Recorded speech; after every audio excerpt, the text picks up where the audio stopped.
I was 16 when they dumped me outside that shelter. No goodbye, no explanation, just a duffel bag with ripped zippers and a dead phone. My father didn't even look at me. My mother smirked as she slid back into the car. "Let's see how she survives," she said. "Dead weight. Homeless suits her." Then they drove off, laughter echoing from rolled-up windows. And I stood there, barefoot on concrete, rain slicing down my spine. I didn't cry. That's the moment I learned. People don't break you. You break, or you don't. Rewind. They weren't always monsters. Or maybe I was just too young to see their teeth. Growing up, I was the shadow in my own house. Obedient, quiet, invisible enough to avoid being a target, but visible enough to be reminded I was never really wanted. "You were an accident," my mother used to say when drunk. "We stayed together for you." That was the mistake. They moved us around a lot. New schools, new states. I didn't make friends. I didn't get to stay long enough. I thought maybe if I worked harder, got perfect grades, they'd see me, love me. But when my brother OD'd and they needed someone to blame, I became the scapegoat. And when money got tight, I became the burden. I didn't see it coming, though. Not that way, not there.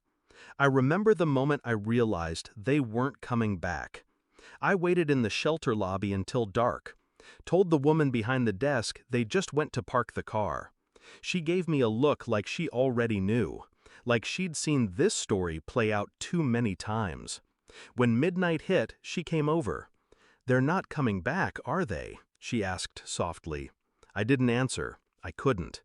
That night I slept on a cot that smelled like bleach and despair.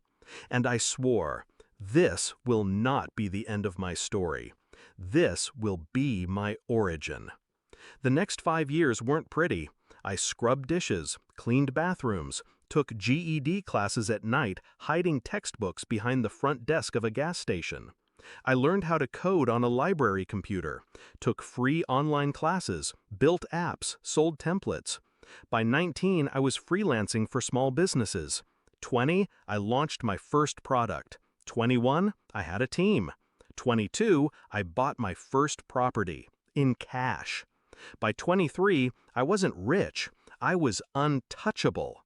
But revenge isn't about money. It's about position. And now, I had it. Step 1, I made sure they saw my name again. I bought ad space in the town they'd last abandoned me in. Billboards, bus benches. Need a website?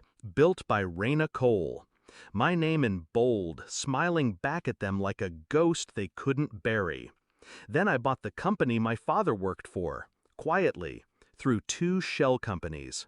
He showed up one day, and HR handed him a letter. Termination. Reason, restructuring. He called me that night. Somehow he found my number. I answered. "You did this," he said, voice shaking. I didn't say anything, just let the silence burn through him. Then, click. Step 2, my mother. She still fancied herself a real estate coach, ran workshops, sold online courses, called herself a self-made success story. So I made a few anonymous posts, leaked screenshots from her past seminars, racist jokes, fake stats, false claims. Then I tipped off a few watchdog accounts. Her brand collapsed in 48 hours. She went live on Facebook, sobbing about cancel culture. I watched from a cafe window, stirring my coffee with one hand and smiling with the other. The final move wasn't flashy. It was surgical. I invited them both to a business event I hosted under another name. Big crowd, red carpet, wine so expensive it insulted the glass. They showed up hungry, desperate. He wore a rented suit. She dressed like the scandal had never touched her. I waited until they were cornered by cameras. Then I stepped onto the stage. Spotlight hit me like a punch. Their faces, confused, then stunned, then pale.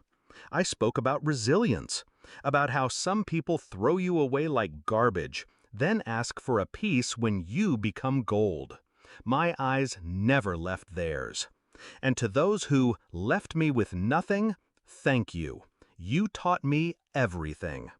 They left before dessert. Security walked them out, just like I had once walked into that shelter, alone. People ask me if I ever forgave them. I didn't need to. Forgiveness is a gift, and they never gave me a damn thing.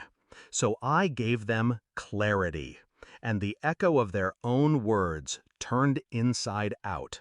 They said I was dead weight. Turns out I was the storm.